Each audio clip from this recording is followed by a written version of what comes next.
Welcome to the Therapeutic Food Solutions podcast. I'm your host, Marian Mitchell. I'm an integrative nutrition health coach, therapeutic diet expert, and founder of The Road to Living Whole. There are many different diets out there. It's hard to know which one is right for you with your chronic illness and autoimmune disease. In this podcast, I'm going to share with you the foundational pieces every single therapeutic diet out there shares, and also how to use the best one for your particular diagnosis. If you've been looking for a meal planning partner, help navigating the complicated healthcare system, and want to feel better quickly, I'm your girl. Grab your kombucha and notebook. Let's dive in.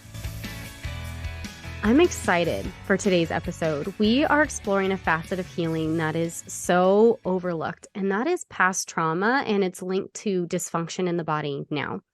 When it comes to chronic symptoms that just aren't getting better with nutrition and lifestyle changes, they're often rooted in past trauma that's stored in the body. You know, things that have happened to us in the past don't just get stored in our brain, something that we think about, but it also gets stored in our body. And sometimes these chronic symptoms just won't go away until we process through this and kind of reprocess how our brain and our body respond to it. Today's guest is licensed professional counselor Jessie Mosia. Jessie and I connected about a month ago through a friend of mine and a family member of hers. She is a therapist that has in her therapeutic toolbox an incredible trauma processing therapy called EMDR. And we met about a month ago, and she shared with me exactly what EMDR is, how it works, what the process looks like, how stored trauma can impact chronic physical symptoms in the body, and how EMDR can be used to help heal that. By the end of our call, I just knew I had to have her on the podcast for you guys. There's so much to learn, and it's seriously so cool. Jessie, thank you so much for joining me today. Can you tell our listeners who you are, where you're located, and your training, please? Yes. So as you said, my name is Jessie Mosia. I'm a licensed professional counselor. I'm here out of Arizona. I actually work in community mental health. I work at an agency by the name of Via del Sol. And what we do there is serve our community basically with mental health. Is that what you're looking for? Yes, it sure is. You know, before we get into EMDR, I kind of want to share my background and like kind of how I learned about it and how I kind of learned about emotional trauma being stored in the body. So I remember hearing on some other podcasts, it was like years ago, about this back surgeon who would not perform surgery on his patients until they did 3 months of counseling. And like 90% of them wouldn't return. And I found that to be absolutely fascinating. And then through my course of working with naturopathic doctors and all of that, a healing emotional trauma is a big component. And then I learned a little bit about EMDR and, you know, and how effective it is at processing trauma and like, but it's seriously kind of like, you kind of listen to it and you're like that, like your brain can't wrap around it. And so I'm excited to have you on here because people will be able to listen to it over and over again and really kind of hear about what it is and how it works. And, you know, maybe we could talk a little bit about the link between, you know, the emotional trauma and how it affects our physical bodies. So let's just kind of get started and give everybody kind of an introduction of, you know, what it is, who started it, and kind of just work our way down from there. Sounds great. Okay, so EMDR stands for Eye Movement Desensitization Reprocessing Therapy. So that is a humongous, obviously, title. And it was developed by Francine Shapiro. And it's actually been since about the 1980s, late 1980s, that she made her observations that would later lead to EMDR. The fascinating thing for me is that she was actually creating a dissertation in the 70s, late 70s. She was diagnosed with cancer, and she became very interested in the mind-body connection at that time, making observations on herself and things of that nature, and things that she was going through led her to this infamous walk through Central Park, noticing that she had some, you know, memories and responses come up as her eyes were moving back and forth bilaterally is what we call that. And the rest is history. She started to make more observations and things and developed EMDR. She actually, in her book, says that she would not really go by the name of EMDR anymore because there are multiple ways to do bilateral stimulation, not just eye movements anymore. Eye movements originated this, but now you can do it with sound. You can do it tactily. You can do it in a lot of different ways. So she actually said she would rather call it reprocessing therapy. And that's basically, I think, the best description for anybody who's really trying to understand in the most simplified way. It's reprocessing the memories that we have that are traumatic in a more healthy and adaptive way. I love that. I think that's absolutely fascinating. Can we talk about the difference between EMDR, reprocessing therapy, and talk therapy? What are some of the differences, and especially in the progress that people can make in a certain time frame? Yeah, so EMDR is very unique as a form of psychotherapy. I feel very honored to know it because it is one of, and I mean, there are many therapies that do take this into account. EMDR is not the only one, but it is one of the few that takes into account your body and mind's connection.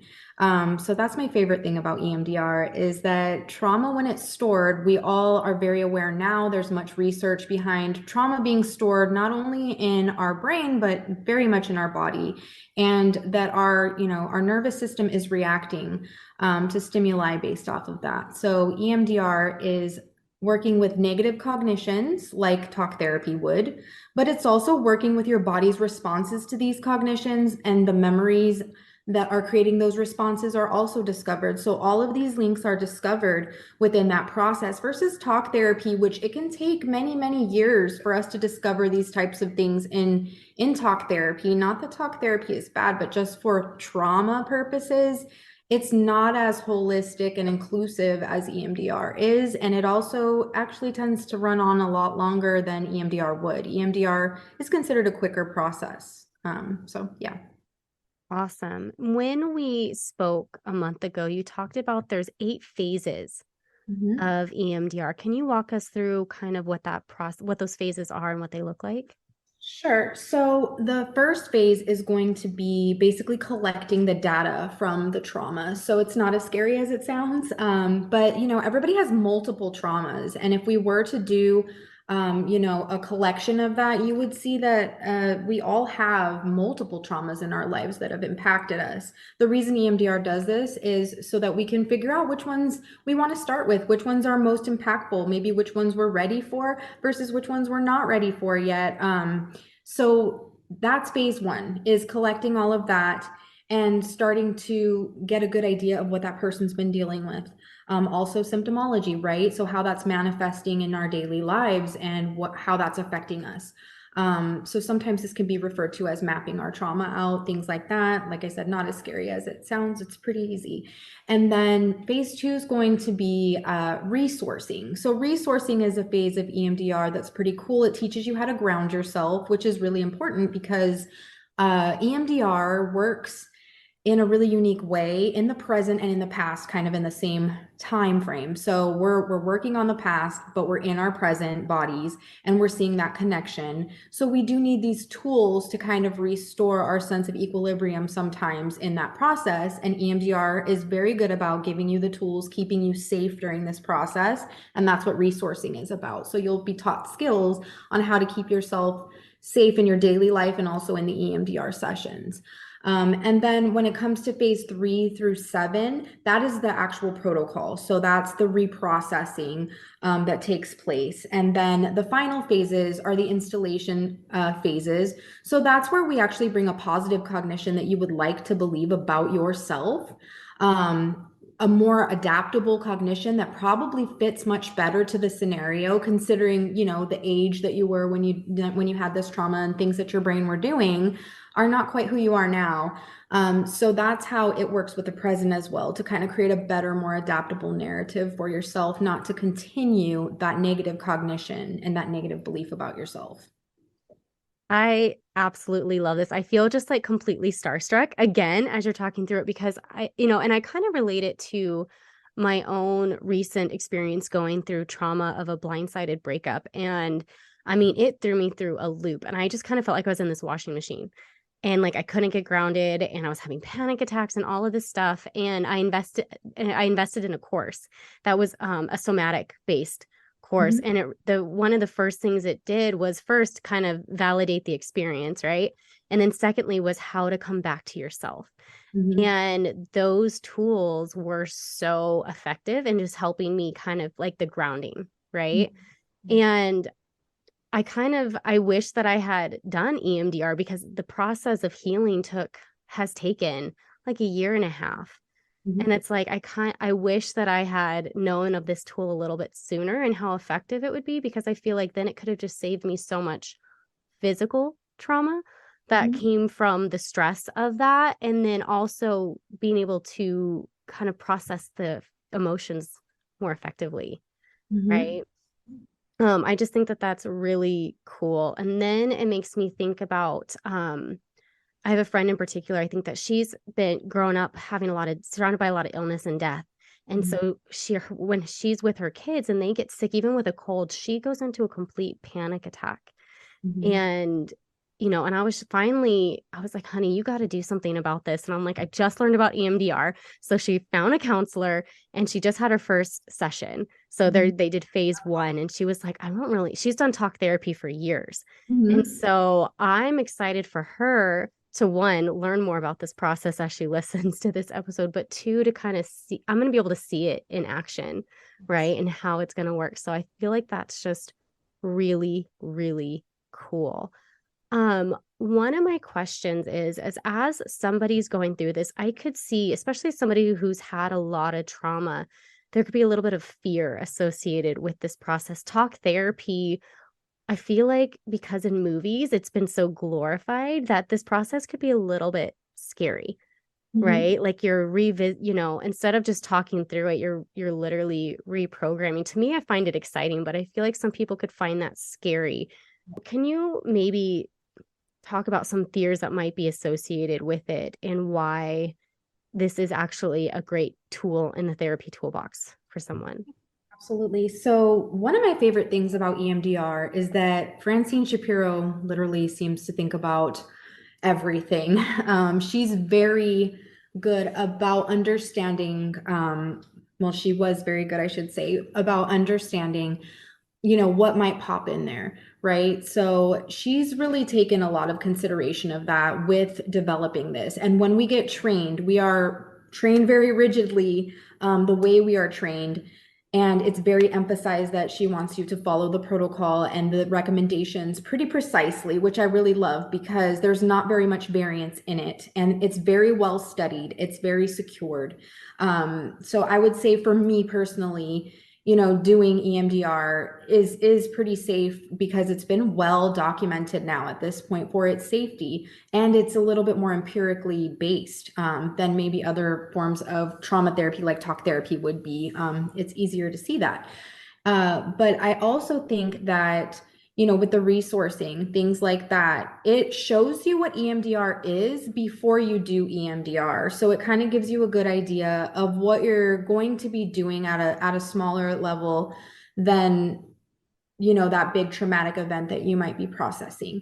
The other thing is you can start with lesser events. So if you wanted to get used to EMDR, you could absolutely start with something that was a little less traumatic to yourself. And oftentimes that's the recommendation that I do give is let's start with something a little bit lesser if you're scared, so you can see what the process is, and then you can decide for yourself whether you want to go into that. I want you to be well informed. EMDR is about that. It's about being well informed. And so nobody's going to just sit there, hopefully, and push you into this. They're going to know that you're fearful because you're going to express you're fearful.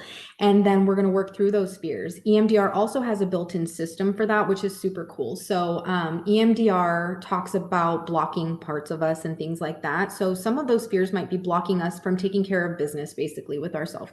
So that's what I love about EMDR is it talks about these things. Like they are actually on the radar there that you are probably going to be a little fearful sometimes in EMDR, but EMDR accounts for that and can actually work through those fears just as effectively. So, Awesome. Another question I have is, sometimes, like, I know on my own healing journey, I would feel like I was in a really good place, and then a thought would creep up, and then I feel my body reacting. I think one of the things that we talked about was a treatment plan and setting up a protocol for when that happens and taking that into account. So can you tell us how, maybe a little bit of that process and what a treatment plan would look like? Yeah, absolutely. So a treatment plan for EMDR is developed specifically for the target that you're developing. So you actually really zero in on the target, which is oftentimes maybe a core belief you have versus a specific memory, or it can be a specific memory. It can be actually a lot of things. It can even just be a somatic response that you can tell there's something there probably, but that you're not exactly sure what that somatic response is.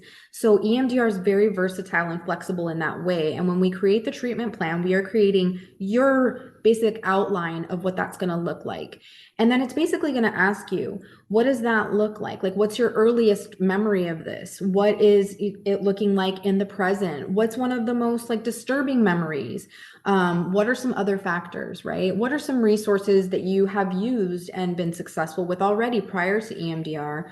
And then it also takes into account the future. So what do you want that to look like? What do you hope that will change into with this protocol? So we really review what you want out of this prior to you going into EMDR. It should not just be sprung on you. We are not taught to just spring it on you and say, let's do this. We're taught to really go through it, educate you, give you the skills that you need before we even start any protocol or any type of therapy. I love that. I'm one of those patients that I love to know everything about what is going on, right? I'm considered a bad patient a lot of times.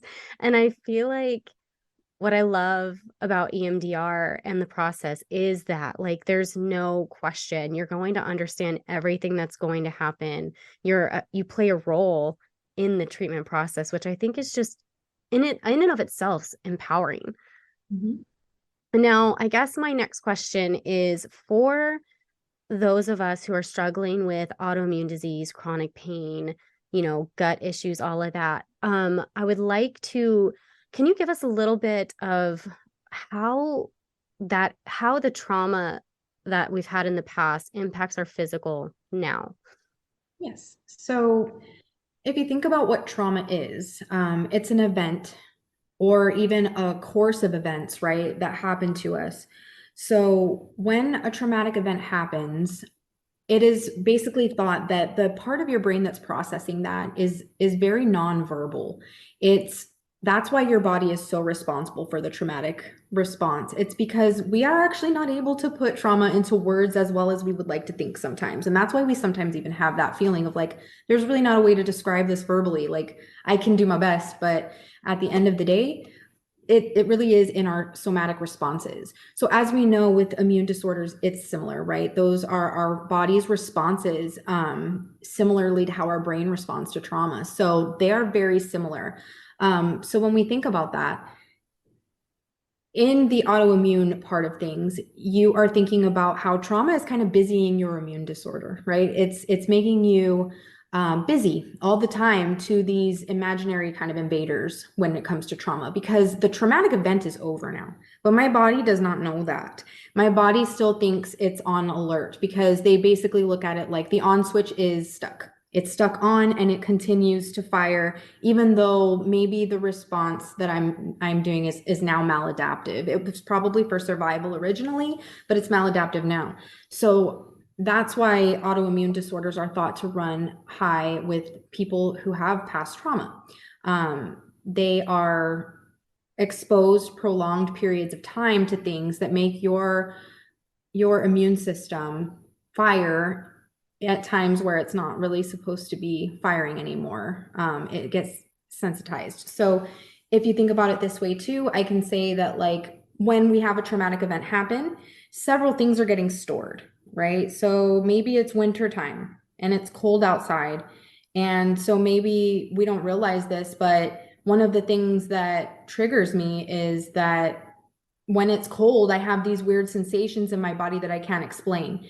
That's because I was not aware at the time that my body was storing that information, but my body is still aware now. It still remembers that it was cold outside. It still remembers a bad thing happened when it was cold outside. And so now every time it's cold outside, I start to have those weird feelings that I had originally, but there is no actual event going on at this time. I don't know if that gave That you. no, that was a great explanation. And the same goes for chronic pain, right? Like we know that we know that it gets stored in our hips, it gets stored in our back, but it can really be stored anywhere. Mhm. Um, like I feel like I store a lot of like my tension and stress. Like I get chronic migraines and things when like I get stressed, that's how my body responds, right? Some people do it in their gut. They're running to the bathroom anytime, even a perceived stress, or something like that. Now that we've talked about that, I would love to explore the mind body connection a little bit more. So, can you kind of walk us through that? Yeah, absolutely. So obviously, as we already mentioned, the mind and body are connected, and they're obviously always sending signals back and forth to each other.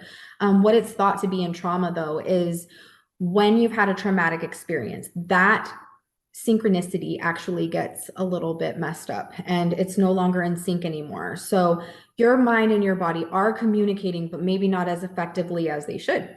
So at this point, what they've discovered is working with the body is just as important as working with the mind when it comes to trauma, because you have to basically put it back in sync. And some of the things that put it back in sync are really unexpected. So they've done studies on, for example, yoga as an effective treatment for PTSD versus CBT, and they were actually found to be pretty much similarly effective for trauma. Um, so now, if you think of EMDR, it is actually incorporating both of those elements. It's incorporating the mind and the body, the movements, the feelings, and then the cognitions at the same time. So I think that's why EMDR probably is so effective, is because we're studying mind, we're studying body. Now let's mesh those two things together, right? And it puts them back in sync, is basically what it's thought to be. Your mind and your body go back in sync and begin to communicate effectively again, which is what we need it to do. And especially when it comes to autoimmune disorders, right? We need our body to effectively communicate our needs to our brain and vice versa. We don't want our body to be sending messages to our brain that are ineffective and not helpful for us. That's awesome. And it does sound a little bit woo-woo, right? Like people don't really understand that the mind and the body are connected. We're kind of taught, even in the medical paradigm, that, the cardiologist only focuses on the circulatory system and the neurologist only. So it's like all these little boxes, but really it all works together.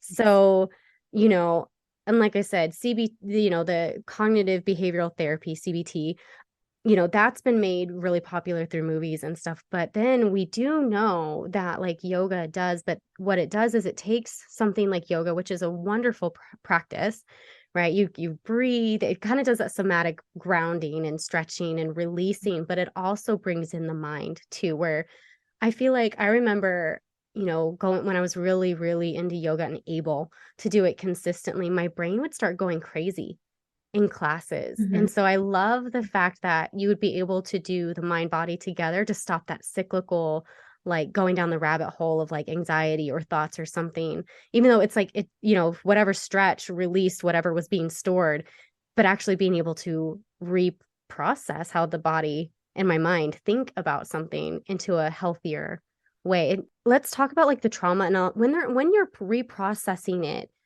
like on the other side, can you still get triggered? Yes. I mean, that's always a possibility. When you're reprocessing, you're in a distress mode, it's called. So if we think about distress, it's a high level of stress. It's not trauma. So when we say triggered, it means something different. It's more of like a high distress level versus trauma, which is a way higher level and not equivalent to distress in any way, if you ask me, because it is a fight or flight mode, right? So they're two different things. Distress is it's manageable, it's tolerable. I probably am going to be a little bit uncomfortable, but it's not to that scary level that we might be assuming it's going to get to. Like we're reliving this and really feeling exactly what we felt at the time. Are there elements and fragments of that? Yes, there might be some fragments in there, but it should be at a very safe level and safe capacity for you to metabolize. So that's basically what EMDR also does, is it kind of makes it palatable for you. So like if you think about that, like I have a level that I'm going to let myself probably get to, unless I'm extremely dysregulated. And in that case, I might not be appropriate for EMDR.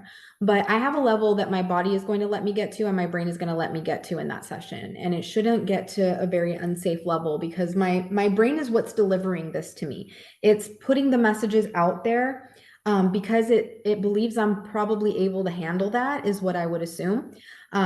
So you're not going to be facing something that you can't handle in theory, right? I guess there's always exceptions to that, but in theory, most people, I have not seen them encounter situations they can't handle in these sessions because your brain is ready for it. It wants to process these things. That's why it's telling you to. And oftentimes, after you're done with an entire protocol and you've fully neutralized these stimuli, it tells you what it wants you to do next. So before you know it, another thing pops up at you, but it's not something bad. It's good. It's like, hey, so also, though, now I started randomly thinking about that, one other event that occurred. And it's because after you clear out some of this trauma, more stuff is able to kind of come out that needs to be tended to.